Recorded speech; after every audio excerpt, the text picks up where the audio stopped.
online and in the classroom. Byron, I'm going to introduce you before we get started. And I have a wonderful bio here that was given to us from Doug Gallo, who can't be here today, but he speaks very, very highly of you. So today we do have Byron Borger, who is going to be teaching us about Bread for the Journey, why reading matters, and what books can do for kingdom living.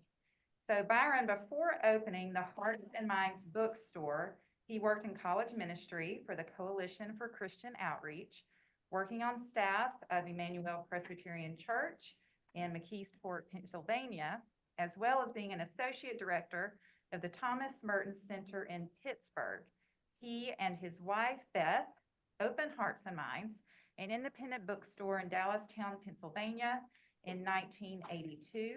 And besides managing the small town shop, he has served congregations, denominations, organizations as conference booksellers. He has spoken extensively about relating Christian faith to society at clergy convocations, colleges, church retreats, and events. He has worked in social change organizations and has written for several print and online journals.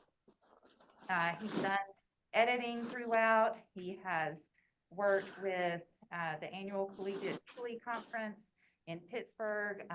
And most days, they do labor in small business retail. He edited a book for college graduates called Serious Dreams, Big Ideas for the Rest of Your Life.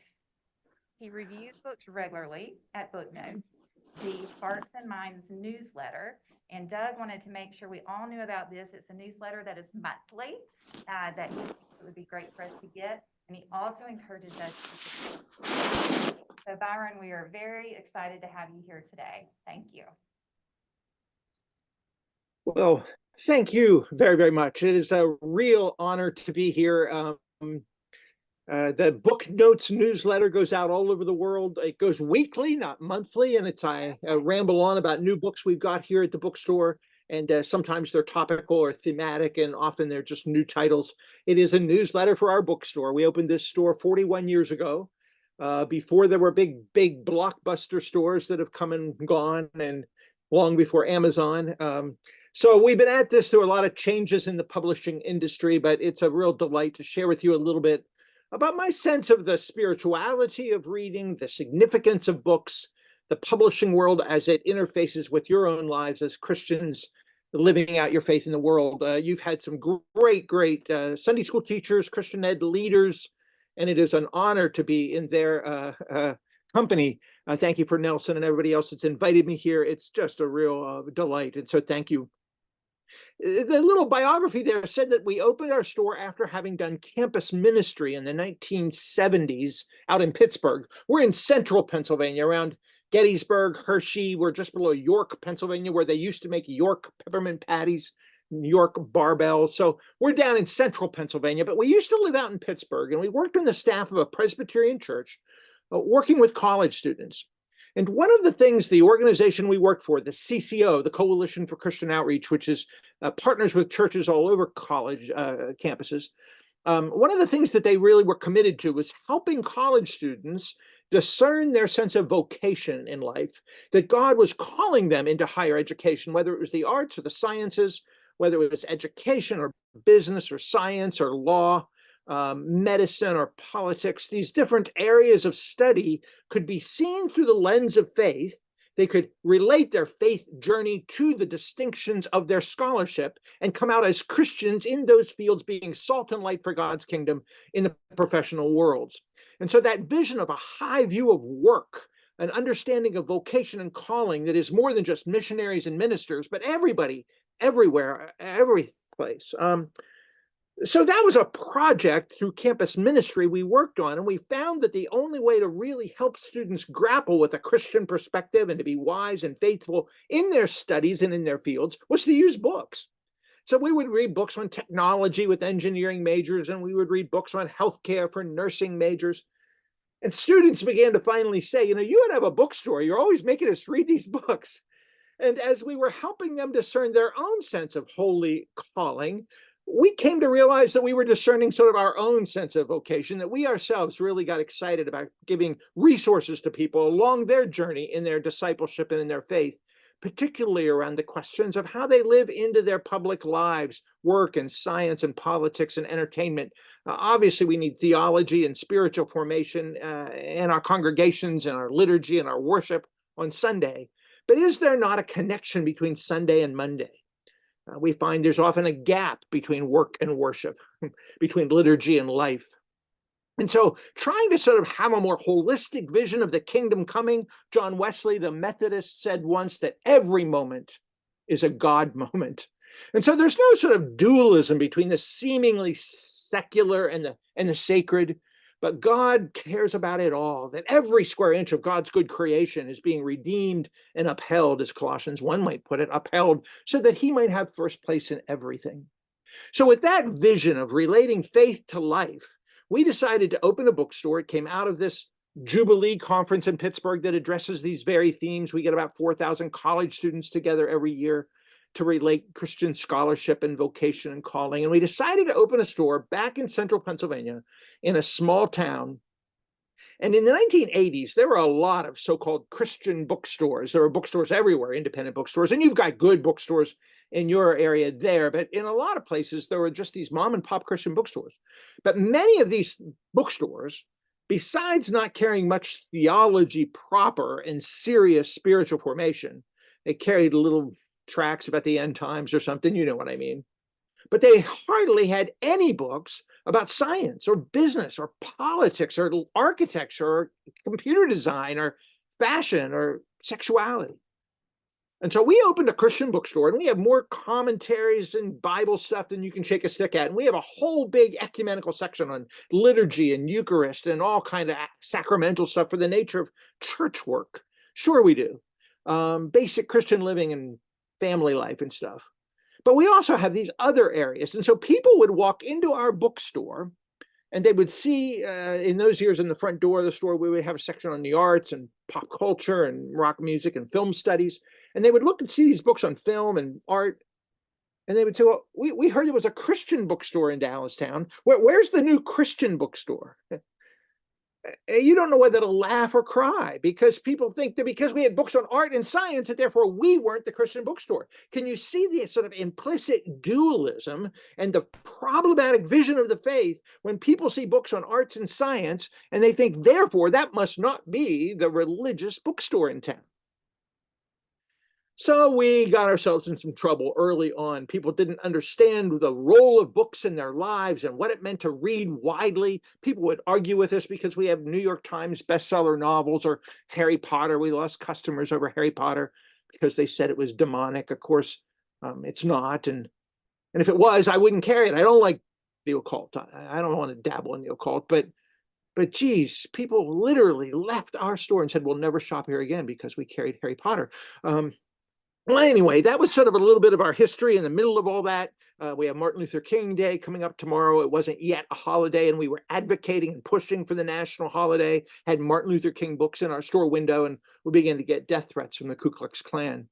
And as the KKK stuff a couple of times came through our door, it was scary. We live here in our bookstore in the other part of the building as well, and it was scary in those years. There were some people that started a boycott, a fundamentalist group, because we carried books that in our category we called spirituality. We talked about contemplative spirituality. In those years, the biggest name in the Protestant circles, at least, was Richard Foster. You know, the Ignatian methods and the contemplative sort of stuff, the meditation on the word of the Lord. This is not new age weirdness or transcendental stuff, but people got word that we weren't a real Christian bookstore because we were pushing people into this deeper life of the soul. We thought, oh my goodness, medieval classics of monks and mystics got us in trouble as well. So in the 80s, when we were beginning to leave our mark in the community, we found ourselves sort of getting ourselves in trouble a lot. And so we would find churches and we would end up going to clergy events. And we found that many clergy themselves were sort of, they knew academic bookstores like at their seminary, but they didn't know bookstores that carried as wide of a selection as we might. So that's just sort of how we got to be where we are. And someday I'd love to chat more about your own journey and stories with books. and the kind of booksellers or libraries you like. Now they're at a university, one of the world-class universities. You have a different experience with your culture there. But in our rural small town in central Pennsylvania, it's been tricky.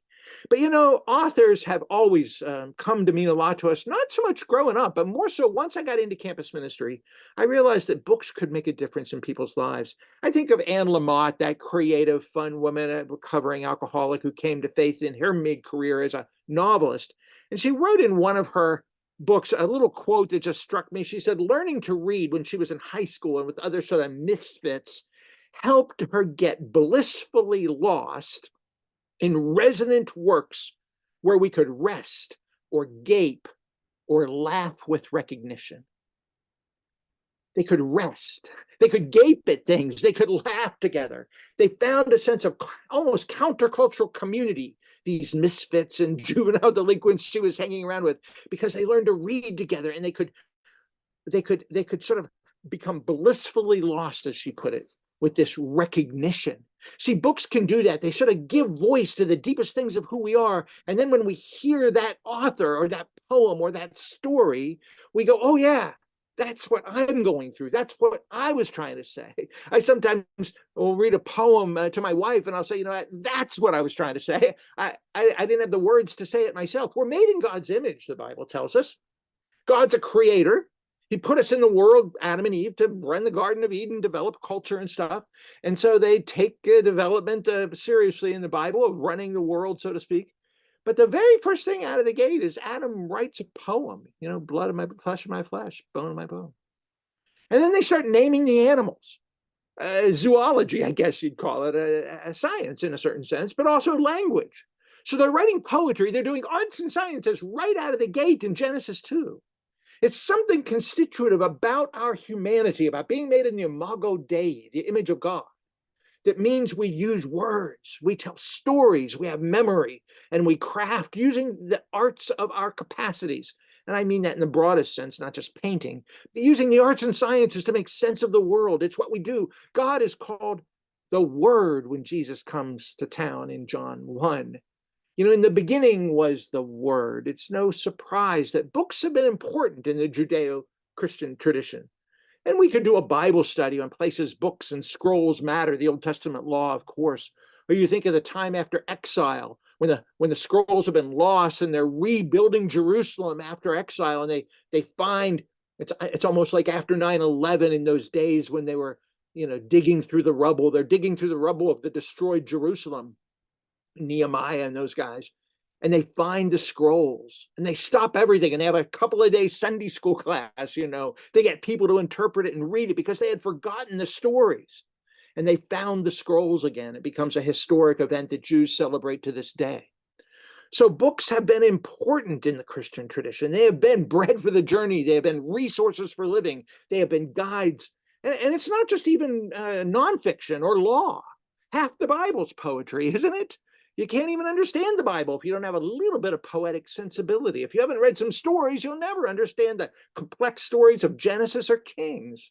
If you haven't read some history, you don't quite follow what's going on as they retell the stories in Chronicles. So knowing books well helps you understand the Bible better, and the Bible itself is used as source material for so much contemporary literature. I think of the great Apostle Paul, one of the last letters he wrote. He's on his deathbed in Rome. He's in jail. It says he wanted to get to Spain, but he never got there. He's in Rome, and he's dying. And he writes his last letter. It's to young Timothy. And one of the things he does, he asks for books. He asks for the Old Testament law, the scrolls. He wants the scrolls. But he also wants the manuscripts. And we don't know what they were. What books was he ordering? We know that Paul read widely. As we'll see in a minute, in Acts 17, he quotes one of the great playwrights, not Euripides, but one of these great Greek playwrights. He read the popular literature of his day. He knew what we might call, I don't know, Bob Dylan or Taylor Swift or Kendrick Lamar. He knew the pop singers of his day and the poets and the writers and the playwrights. And he read them widely enough to be able to quote them by heart in Acts 17 when he sees a citation on an art piece, on an idol. And he quotes that poem. Paul knew his stuff. I used to say that when my customers were giving me a hard time about Harry Potter. If we couldn't agree that it was legitimate literature, I said, at least read it for missional reasons. The Apostle Paul read widely, and they said, oh, no, no. I said, he read all kind of stuff. Just look at the books he quotes a couple of times in the New Testament. Well, anyway, books matter to us, and books make a difference. And we opened our bookstore to try to help people sort of understand some of this. We've seen many people have their lives literally come alive through all this, that found bread for their journey in healing, hopeful, effective ways. I'll just tell you one quick story. There was a woman once out in the front room of our store, and we heard her out there crying. And it happens sometimes. People come in, they've had a divorce, or they're going through hard times, or whatever. Their church is giving them a hard time. And there's some tears that are shed from time to time. And so it's not surprising. And we wondered what was going on. And so we walked out there and said, ma'am, I had some Kleenex. Can we help you? What's wrong? And she's just crying these tears of joy. I said, well, what's wrong? Tell me your story. And she said she had become a Christian out of a very atheistic kind of family. And she had come to Christian faith through a woman that got her involved in her little church there. Now, this woman, you have to know, was a modern artist, was studying to do contemporary modern art, abstract stuff. And right away, the first day when she was introduced to her new church, the person said, oh, that's demonic. Has no meaning. There's no purpose to it. It's just splashes of ugliness. That's demonic. You can't do that stuff now that you're a follower of Jesus. Well, she knew enough in her bones to know that that was nonsense. And she told her friend, I'm not going to this church. If they think that modern art is demonic, that's just goofy. And wisely, she found a church that was said to be in our community, a good church. She was said to be that it was arts friendly. So this new Christian goes to this new church in town, and the pastor greeted her, said, oh, you're an artist. Good. Maybe you could help us do some banners here in the church, some liturgical banners. Well, heavens knows we need more artistic liturgical art in our churches, I think, in most of our sacred spaces. So I'm glad he asked her that, and I'm glad she said yes. And she gussied up the congregation a little bit. And pretty soon she's doing Noah's Ark scenes down in the basement where the children have their Sunday school classes. And then she's doing some other bulletin covers and drawing sketches, and she's painting. Pretty soon she came to realize that the church appreciated her work as an artist, insofar as she was doing it for the church. So the first place said art is demonic. The other place said art is okay if you use it for us, painting liturgical symbols, not just praying hands. I mean, they appreciated her modern style, but it had to be congregational art for the church. And she said, you don't understand. I want to start an art gallery of modern art in the city. And she said, she told her friend, I think that my Christian faith isn't real. If this Christian stuff doesn't have room for me, because I know who I am and what I want to do, if this religious stuff doesn't resonate with me, then I'm out of here. Maybe this Christian thing's not even right. And this woman said, I've never been to this Hearts and Minds bookstore, but I hear there's people down there that could help you. Just go there one last time. And she told me she was driving down from York. It's called Route 74. She was coming down Route 74, and she said, I whispered a prayer, and I said, God, I'll give you one more try. If there's nothing in this store, then I'm out of here with my faith. And in those years, as I said, in the front room, we had a section on aesthetics and the arts. And we had organizations like SIVA, Christians in the Visual Arts, and IM, Mako Fujimura's International Arts Ministry. We had literature from these organizations and ways to connect painters and pictures. She started to weep. She said, you are an answer to prayer. This is what I've been looking for. Resources and books that can help me understand my faith as an artist and live into the artist world for God. She would later come to learn the verse, in the world, but not of it. Well, that's just one example of the kind of ways in which books can be transforming for people. And I don't even necessarily mean the classic contemplative books of Henry Nouwen and spiritual formation, or the doctrinal studies like you had Will Willem on here teaching so wisely about the incarnation. You know, that's important too. But other stuff about relating faith and life, politics and science and art and law, books can make a difference. One of the people that helped teach me that was a guy named Eugene Peterson. You probably know Peterson, a pastor that died a couple of years ago. He did a paraphrase of the Bible quite colorfully called The Message. I don't like all of it, but some of it's really, really fun. He knew Hebrew and Greek like the back of his hand and paraphrased the Bible for his church in the Baltimore, Washington suburbs years ago, because they just weren't showing up at Bible study. And he liked Greek and his Kittle and all these Greek dictionaries and stuff, and they weren't having it. And finally he said, well, what if I just rewrote it? And he mimeographed in those days sheets of paraphrases of Galatians, and pretty soon, eventually, it led him to do the message. Well, Peterson was a guy that read novels and he read books, and was a serious pastor. He wrote books about the vocation of pastoring. And he was a customer of ours, a lifelong customer, sent us orders on fax. Here's something that he writes about in a little collection of essays. It's called Subversive Spirituality, Articles and Interviews. And he writes here about how a novel, Ulysses by James Joyce, the postmodern James Joyce, wrote this very complicated, hard to read novel called Ulysses. And it would take Peterson to bring some meaning out of this for us. And he said this about this. I'll set up just a little of what I'm going to read. He said it was the first book on pastoral care that meant anything to him. Pastoral care. It's an ordinary story of one guy, a Jewish guy in Dublin, through one day of his life. Peterson said he liked preaching, he liked teaching, he liked Bible study, even liked administrating a bit. But he really didn't understand this pastoral care stuff. He only knew he had to show up and say a prayer for people in the hospital that were sick. But just the sort of day-to-day visiting shut-ins, he did it dutifully. I'm sure he did it better than some. But he never quite understood it. And then he says here, he goes, and so it was, just sort of showing up at the job, until I read Ulysses. At about page 611, an earthquake opened a fissure at my feet, and all my assumptions of ordinariness dropped into it. All those routines of pastoral care suddenly were no longer routines.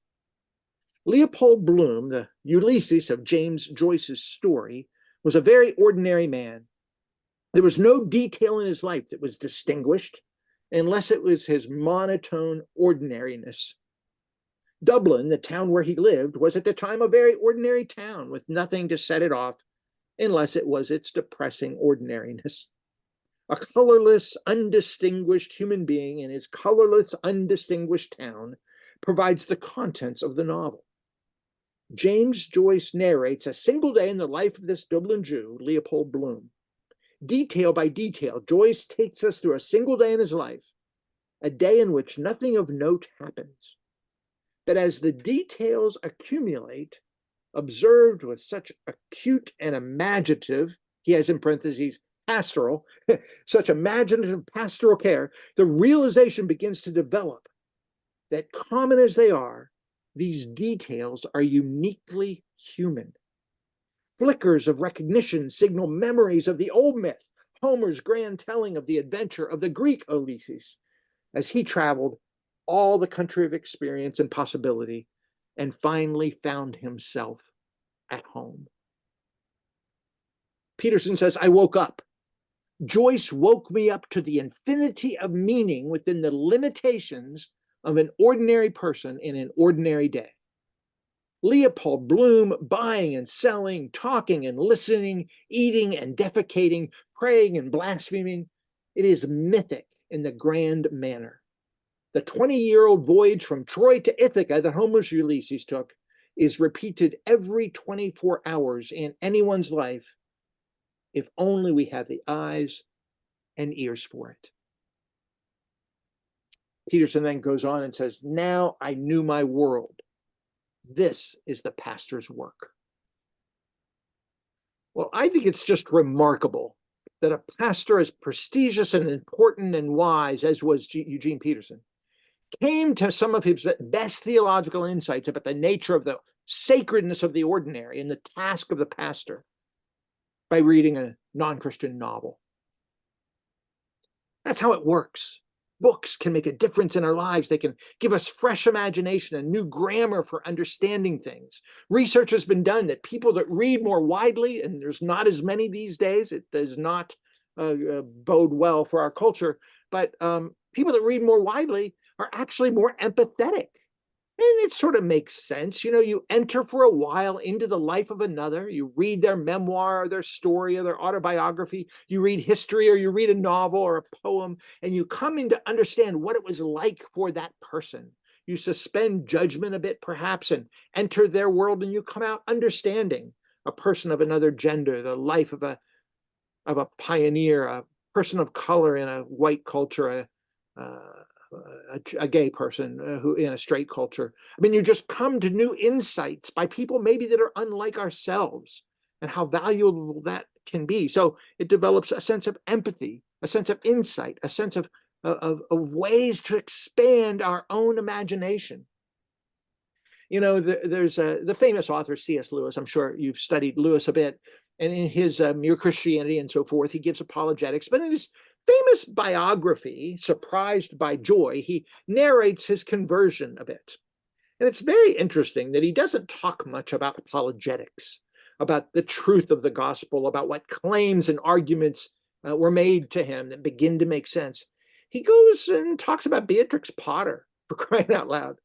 He talks about how books that he read as a child shaped and even soaked his imagination. He talks about his love for George MacDonald, a fantasy novelist, a Presbyterian pastor from Scotland. Granted, he was a preacher as well, but he was mostly a novelist and a storyteller, and he wrote children's books.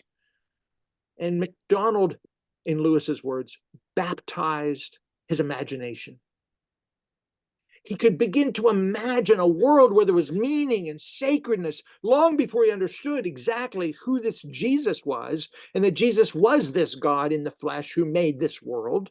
But before he could get to that apologetics of whether Christ is the one, he had to get to the very possibility of whether the world has any transcendent meaning at all anyway. And his friendship with Tolkien was very important, as they would drink at the tavern there and write their respective stories. And Tolkien didn't like Lewis's work as much. And Tolkien would argue with Lewis that they needed to have a language for this meaning. And if there was a transcendent meaning to the stories, that the very nature of stories, where there's a problem and something happens and there's an answer, if there's no sort of truth in story or redemptive arc in the world, then even a children's story doesn't make much sense. And it was this conversation around the meaning of stories and language, and this question of a baptized imagination, that allowed Lewis to come to faith. We've had customers that have bought Surprised by Joy, and they come back and they say, where's the book where he talks about his conversion more? And I'm like, oh, that's it. Lewis read books, and it changed his life. Well, look, there's so much we could talk about this. I'd even love to, I don't know if you can have some time for questions and stuff maybe, but let me try to do a thing in our remaining time here. Let me talk about 4 things that books can do. And of course, they can do much, much more. And again, this is not just sort of what Neil Plantinga, in a wonderful book for preachers about reading, he calls it low-hanging fruit, where you read a book in order to quote it. Yeah, obviously, you can tell a good story because you've read a parable, or you can use it in a sermon or a class. You steal a good poem or swipe a good image from a story. Sure, that's sort of the low-hanging fruit, obviously. But the entertainment we get and the imagination our lives imagine, the bread for the journey that books can be, is sort of different than just being able to cite stuff and look smart. Anybody can read a book and cite it and show off and look smart. That's not the point. Let's look at 4 things, or 4 ways in which sort of books kind of come at us. The first thing I want to point out, I think, is that books are an act of worship, or reading books. Reading is an act of worship. You know, the Bible says we're to love God with all our mind, all our heart, all our soul, all that stuff. And sometimes, now probably not your good church down there at Duke, but for many churches, we sort of leave our minds at the door.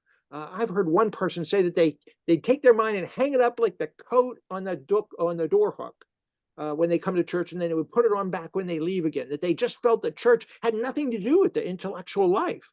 And of course, you know that that's silly, but it's pervasive. And so we need to learn to worship well also with our minds. And so if Wesley was right that every moment is a God moment, then every book we read is a God book. We need to develop a sort of sense, a worldview, an imagination, a sense of lenses that sees all that we read and do as distinctively religious, and a way to give glory to God, because we're using our minds to focus on Him. Whether you're reading a religious book or not. Does that make sense? Whether you're reading an inspirational poem, or whether you're reading your Bible. You know, the old monks used to call it this. I think they called it Lectio Divina, right? That Latin word for the slow, careful reading. When I was growing up, we had this thing called speed reading. You don't hear it quite as much anymore, but they taught people how to read fast. Well, that's just dumb. They don't remember what you read. You skim through a whole lot of books. You put your book on Facebook at the end of the year, how many books you read. It doesn't matter how many books you've read if you don't remember them, or if they haven't become bread for you, if they haven't fed your soul, if they haven't nourished you, if you haven't understood them, if you haven't grappled with them and engaged well. So I'd rather have people read a couple of good books and really get something out of them rather than read a dozen and then not even remember what they've read. So this Lectio Divina, the monks referred to it in How to Read the Bible, but of course you can read any book that way, carefully, attentively, attuned to the literary structure and the language and the rhetoric and the vocabulary, the deeper meaning, what's said between the lines, the worldview of the author. You grapple with all this stuff. It doesn't make it like an academic textbook. It makes it more alive. It should help you enjoy it more because you're getting more out of it and you're engaging with the author and the author's meaning, and perhaps in a group with others. We'll get to that. But reading can be an act of worship. I have a little quote here. I'm just going to read from a friend of mine. His name is Greg Yao. Greg works for InterVarsity Christian Fellowship in campus ministry, an independent campus ministry organization. It's just a little booklet called Your Mind's Mission, showing how we use our minds to worship God. It's a great little booklet. You would know most of this stuff, but still, what a nice little booklet it is. But he describes his own journey like this. Listen to what Greg says. He said, in looking back in high school, he said, I had a particularly vivid worship experience in junior year high school chemistry class. We were studying orbitals, and I saw the periodic table of elements floating in front of me. He says it wasn't a vision, it was hanging on the chalkboard. As we studied how orbitals determine the shape of the periodic table, I remember thinking, this is beautiful. And then I recalled Johannes Kepler's words describing the task of science. We are thinking God's thoughts after him. And then my soul leapt in worship. The God I love made this. I worshiped his creativity, his power, his aesthetic expression. My chemistry classes became a daily call to worship, and the chemistry textbooks a worship manual, as did my biology textbook a year later. And then he says, through my high school newspaper advisor, I discovered the sacrament of writing truthfully, prophetically, and beautifully. Soon humanities became like morning prayer and English a vesper service. Isn't that a nice quote? That captures what I'm hoping for, that we come to worship God, even if we're studying the periodic table, that we understand God's majesty and beauty and order as we study the arts and the sciences, and that it can be almost like a prayer book, becoming a journalist in his case. So worship is important for all of life, not just Sunday morning. And reading a book, any kind of a book, can be an act of worship as we love God more with all our minds. I think that Lectio Divina stuff is probably pretty obvious for all of you. And I think probably you're going, oh, of course, Borger, that makes sense. You're a bookseller, obviously. But I hope that it actually is a practice you can engage, thinking more directly and faithfully as an act of worship as you read, even for entertainment. Secondly, reading is obviously an act of discipleship. Now, this makes probably more sense to most of us.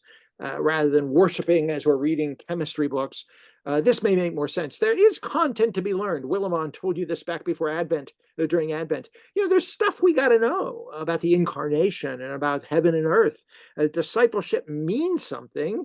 It's not just a thing you have in your heart or a belief in God. Anybody can believe in God. But the Christian faith means that we become followers of Jesus in a certain particular way, shaped by our unique story.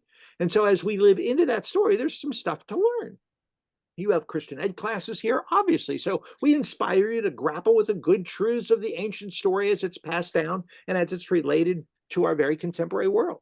Fair enough. There's also some areas of discipleship that you don't only learn in Sunday school classes or Bible studies or worship services, but I think you need books and a mentor to help you get at them. And that's this particular thing that I mentioned earlier about relating your faith to your own calling or vocation.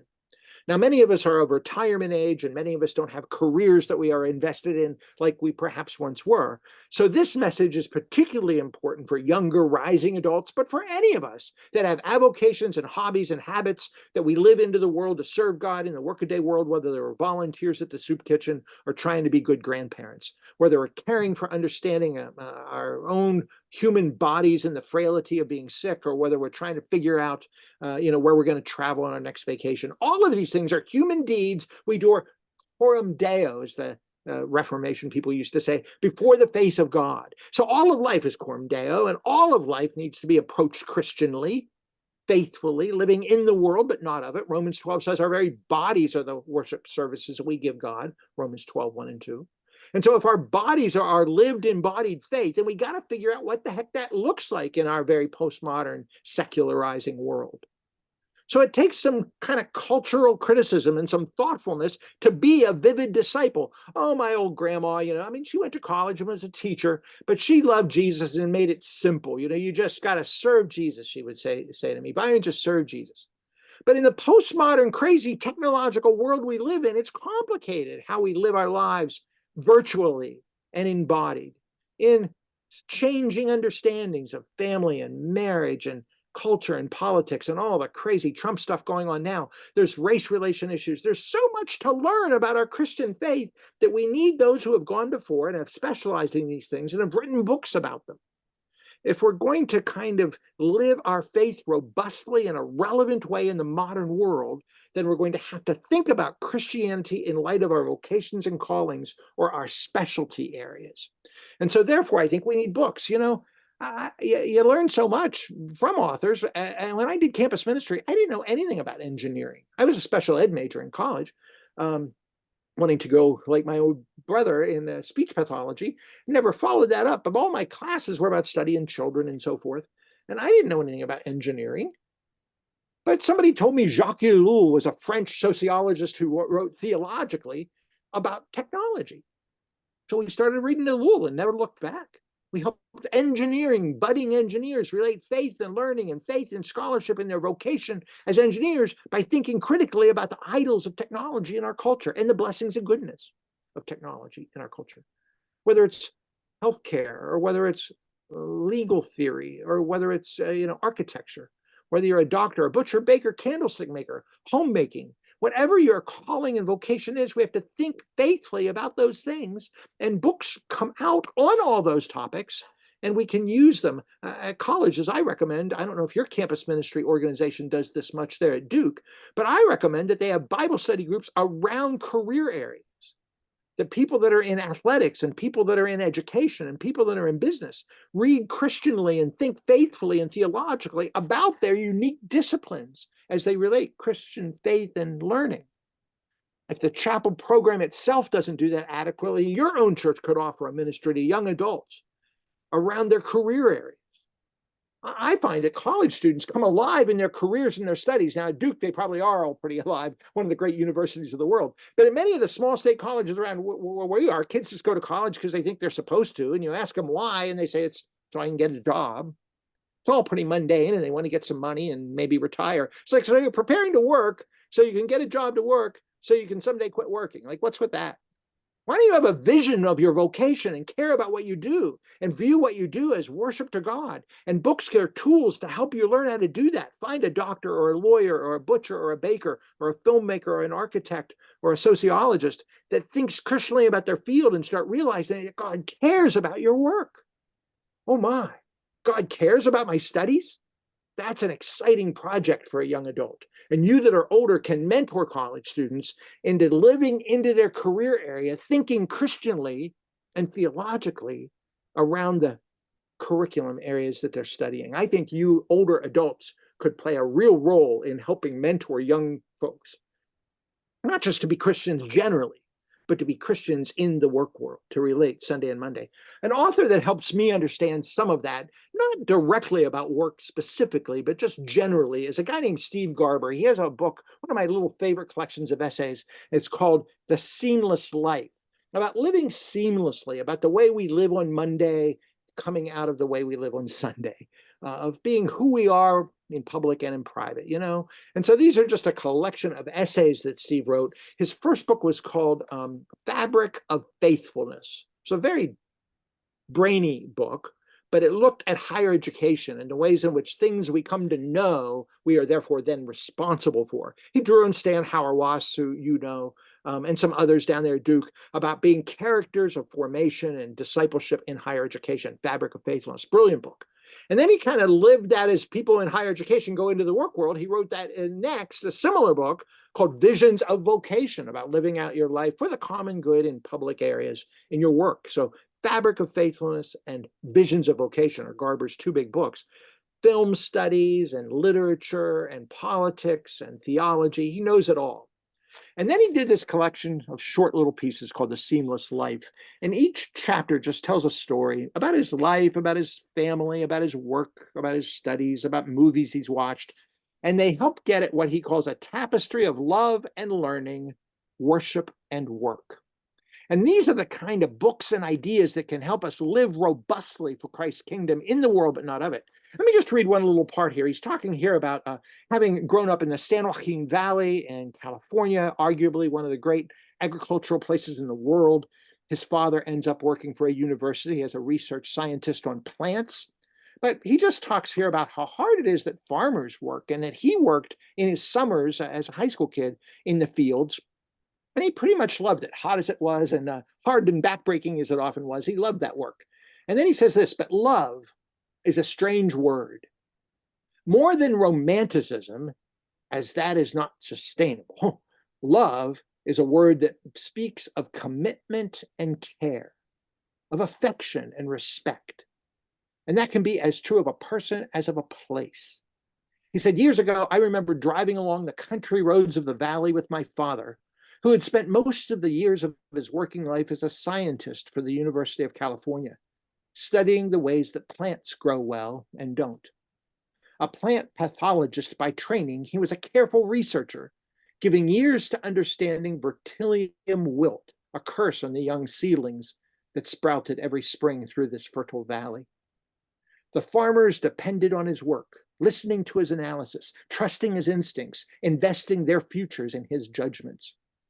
One evening, he wanted me to see some of the places where he was working, where plots were given over to particular research questions. So we made our way along lonely roads, watching the last hours of the day's light filter across the fields. I still remember him saying that it wasn't possible to pay someone to love the land.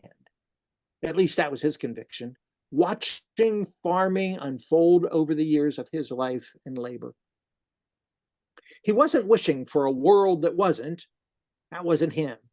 Instead, he was describing what he had seen of farmers and farming in this remarkably fruitful San Joaquin Valley, arguably the most productive farmland in the world. His work was among people who were small and large farmers, sometimes offering his services to large corporations too. Given that his employer was the university, he did not pick and choose those he wanted to serve. Everyone had access to my father's insights. But he noted that there was something different, and the difference made a difference about those who loved the land they labored over.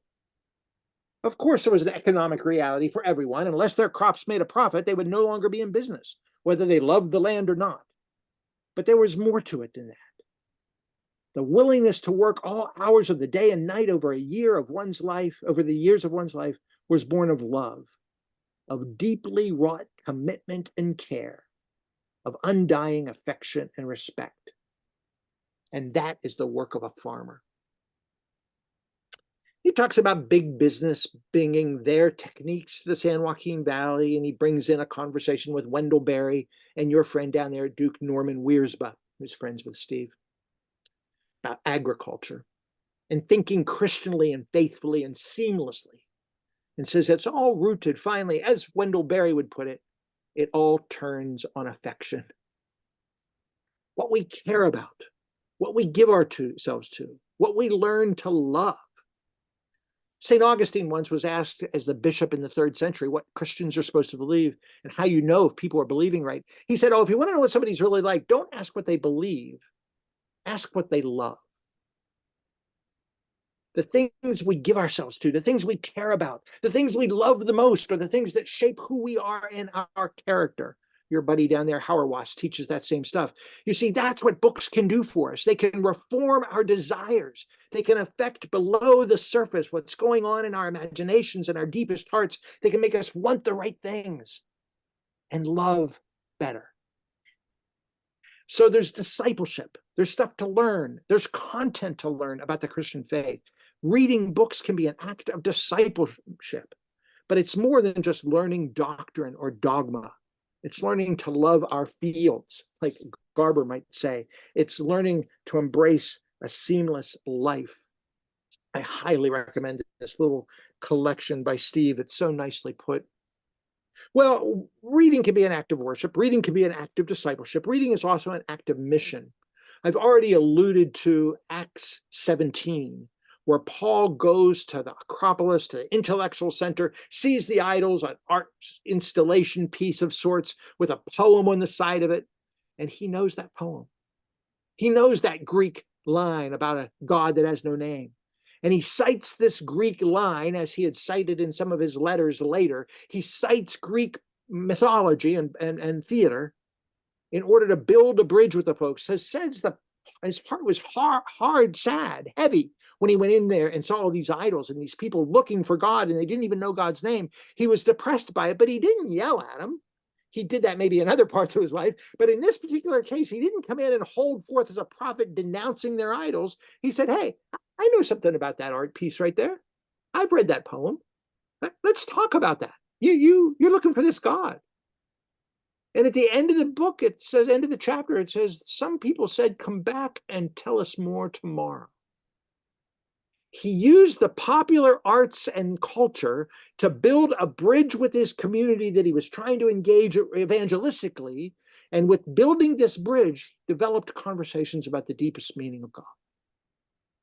I think we should read widely because it allows us to engage the culture in which we live. You know, we don't sit around the campfire telling stories like the cavemen used to, but we sit around our flickering Netflix screens and we're still listening to those stories. I have a friend down there in Carolina, in fact, who suggests, the pastor who suggests that his church watch every Academy Award nominated movie for Best Movie of the Year together.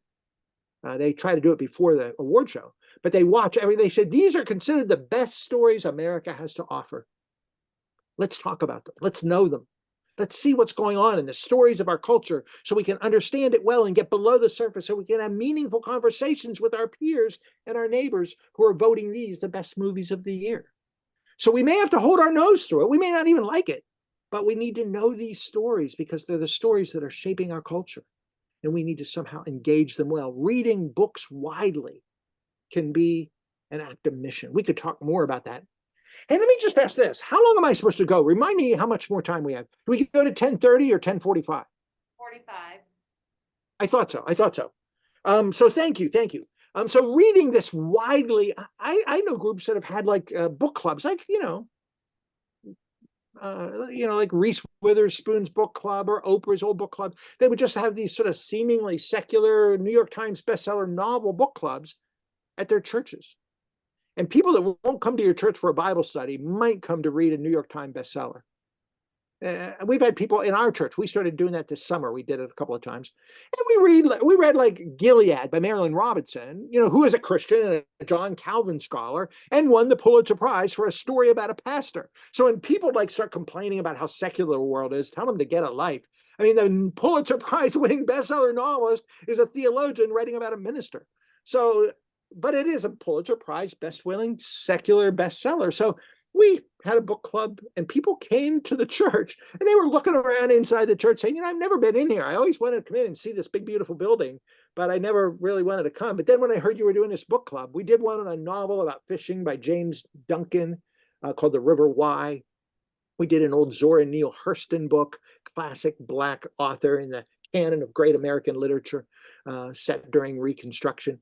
And so we would just start having these novels, and it was fascinating who showed up to read a novel together, often that we would then kind of guide in ways to look for the deepest meaning in those stories, some that were by Christian authors, some not, Wendell Berry or somebody. who is not writing overtly to be religious, but is telling a story, and the narrative begins to ask deepest questions about the deepest things in life. It was the Southern novelist, Walker Percy, by the way. Steve Garber quotes this in every one of his books. Walker Percy said, bad books.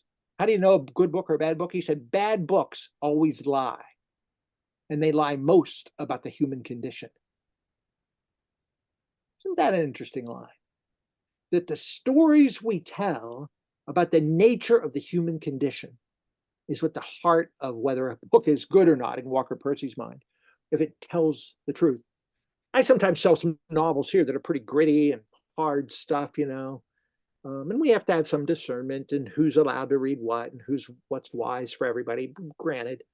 But we had customers more than once sort of complain that we have some X-rated or R-rated novels, and they quote that verse that says, whatever things are good and beautiful, pleasant and right, think on these things. You know that verse from Philippians?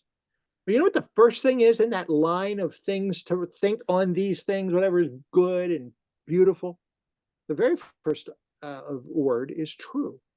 Whatever is true, think on these things. Some of these little lovely religious novels where people find God and they change their lives, and their lives that were once falling apart are now healed and happy, and they live happily ever after. That's not true. Just very rarely works like that. I believe Jesus is Lord, and I believe his saving power can transform us. I've seen it in my own life and in others. I believe in the gospel. But these simplistic little stories that are just inspirational, cheap tales, they're cheap. They aren't telling the truth about the human condition, which is why Walker Percy would say they aren't good novels. Well, anyway, we can read widely about true books, whether they're Christian or not, but we can read good stuff as an act of mission, as an act of understanding our world, of an act of engaging the imagination of the social constructs of the culture around us. We should read sociology and political theory and stuff that the best writers are writing, whether we agree or not, just so we can understand how the world is being framed these very days. And in the upcoming election cycle, we're going to have to go through this season. We need to be savvy about what's going on with white nationalism and all that kind of stuff. One of my favorite verses was a life verse that came to me in the 70s, was a obscure verse in Chronicles. Like, who reads Chronicles in their daily devotions? But I was at a Bible study and preacher started talking about Chronicles. I didn't even know where that was in my Bible in those years. And in 2 Chronicles, it's naming a group of people who are going to make David the king. It's sort of, we call that a coup. There's going to be this little coup, and they're going to make David the king, and there's other people, and it's naming the folks and what they each are going to bring to the table, so what their expertise is. And I don't know, some people prayed a lot, and there were the sons of somebody else, they were strong, and I don't even remember them. And then it mentions in 1 Chronicles 12, verse 32, it mentions the sons of Issachar. And you know what they're known for, what their heritage, what they were bringing to the table? They understood the times, and they knew what God's people should do. Oh, isn't that a legacy? Don't you hope your church and your adult Sunday school class here raises up sons and daughters of Issachar who understand the times and know what God's people should do? We have Bible studies galore that tell you what God's people should do, and we have sociologists galore that are trying to understand the times. But to bring those two together to be sons and daughters of Issachar, see, good, thoughtful, wise books can help us become sons and daughters of Issachar, where we understand the world we live in and begin to engage it wisely. Read widely with an eye of understanding how to become sons and daughters of Issachar. Books and reading is a key practice for Christians who want to be missional and engaged in the world in which we find ourselves. Well, lastly, I said 4 things. The last thing is that reading can become an act of building community. Yes, many of us read our books alone for entertainment and for edification and for all the stuff I've been mentioning, worship and discipleship and learning the content of a seamless life and being missional and understanding the culture. We do that by ourselves, sure. But there's also this idea of book clubs. And I've already alluded to that it was sort of an act of sort of outreach of a certain low-key sense of inviting people into your church by doing book clubs. But you know what else? We read books together and then we bond together over those big ideas.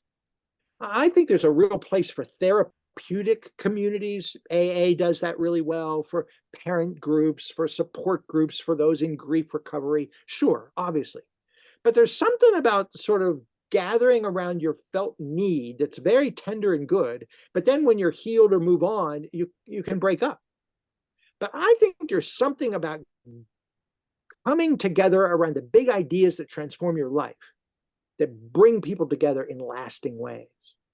I think one of the best things that churches can do is form communities of study that become familiar with the discourse that's changing our world. Let me just tell you one example of that. One guy that did that was this John Wesley. And I don't mean to just name Methodist because Duke was historically Methodist, but Wesley truly was a guy who understood the role of books. The Methodists, you guys know all this probably, the Methodists were called Methodists as a pejorative. He was an Anglican priest and a revival preacher and was leading people to God, and renewal was breaking out and change was beginning to happen. And the uptight religious people didn't like that. And they said, well, you have this method. Well, what was the method? Reading classic Christian books together. You would read St. John of the Cross, and you would read The Imitation of Christ. You would read the medieval mystics and have your life transformed in book groups. See, Oprah didn't invent the book club. John Wesley arguably invented the book club as a tool of forming communities that became lifelong disciples. Wesley, they said, had bookshelves in his carriage where they would ride from place to place. We would today call that audiobooks or books on tape. You know, he wanted to redeem the time, and so he listened to books, read books while he rode around from place to place. He was always reading. He was quite the scholar and quite the evangelist. And one of the very last letters, the day before he died, that Wesley wrote, you probably know this, was to William Wilberforce, passing on the baton of the great revival in England to the social change work of anti-racism and stopping the slave trade. You know Wilberforce. You know, he was a congressman. He came to a deeper faith, a parliament member in England. He was a parliamentarian, and he came to Christian faith through his mentor, John Newton, and said, oh, good, now I'm going to go study theology and become a pastor. Oh, no, Newton said, we've got enough pastors and preachers. You're going to stay in Parliament and serve God in the Parliament and work his work, particularly around stopping slavery. Newton cared about slavery. You know Newton, you know his story. He wrote Amazing Grace. You know the stories about Amazing Grace. He was a slave trader that saved a wretch like me. He was a wretch. He captured children in Africa and put them on boats, jammed them into the Middle Passage. And when he came to Christian faith, John Newton realized finally, it took him a little while, because people weren't mentoring him around his vocation adequately, just like that woman with the arts that I met years ago. He stayed a slave trader for a while, oddly. But once he came to realize that his vocation could no longer stay what it was, and he could not make his life and livelihood in the business of trafficking humans, he became an anti-slavery activist. Newton wrote Amazing Grace and was a pastor, and he mentored Wilberforce. And Wilberforce started over and over to stop slavery, year after year after year. You've seen the movie Amazing Grace, I'm sure, of Wilberforce. He also cared for animals. He started the SPCA. He started Bible translation projects. He believed in the morals and the character of the day being transformed so that you could make a difference in politics. Well, he would be beat up on the street. It would never work. He was fighting the industries of capitalism that were built on the back of the slaves. And he came to realize that if you're going to change the world by stopping slavery, if you're going to stop the slave trade politically, he needed to change the culture. That culture is upstream of politics. And so he started hanging around with playwrights. He started hanging around with novelists, women like Hannah More. He started hiring artists. You know Wedgwood? Any of you ladies have those pale blue plates? Wedgwood china. My mom had a couple of them years and years ago. Wedgwood was hired and became friends with Wilberforce to make plates. They were beautifully crafted, and they would have on the front an African profile of a woman and said, "Am I not your sister?" And an African man and said, "Am I not your brother?" And they would invite rich people that owned slaves over for fancy dinner parties and fill up the food with these plates. And as they would slowly eat their mashed potatoes, the picture would come upon them, and they would see this stunning picture of an African person that said, "Am I not a brother and a sister?" Wilberforce knew if he was going to win politically, he had to have novelists. He had to have storytellers. And here's the thing. If they were going to grapple with these big ideas of how to write plays and tell stories and craft folk songs and make art pieces around the slave trade for the sake of literally changing the world in their lifetime, they needed to live together. And so they moved into intentional community. Again, they were mocked. They were called the Clapham sect. They lived in the Clapham portion of London, where the Wimbledon tennis courts are now. So big ideas, big stories, using books will finally, if they really are serious, bring us together in community to share our lives together. Well, we're out of time. Can I close with one more quick story? I'll just tell you one real quick story. I've got a friend. He used to work at NPR. Ken Myers is his name, and Ken worked at NPR for a little while, and he eventually quit, moved on doing some radio work, doing Christian book interviews and stuff online on audio. And Ken's a remarkable guy, but he had another buddy that worked there when he still worked at NPR. Another buddy of his quit for a while. And a couple of weeks later, they decided to go out for a beer and just talk and see how they were getting along, you know. And the other guy went to work for ABC News. And Ken asked him how he liked his job. And he said, "Oh, I like it quite well. It's a good job. ABC News, good place to work." He said, "But you know, I miss NPR." He said, "Back at NPR, when everybody came to work, they were reading books together. And everybody was arguing about what they were reading and there was something lively in the air. It was this kind of stimulating place to be because everybody was on the edge of their seats with the ideas based on the books they were reading, fiction and nonfiction." He said, "At ABC News," he goes, "nobody reads books." He said, "I go to work and, you know, it's very busy and they're good people." He said, "But I miss," he said, Ken said he said it kind of wistfully. He said, "I miss this workplace where people were alive together because they were talking about good books together." Well, I leave that as a closing parable for your own congregation.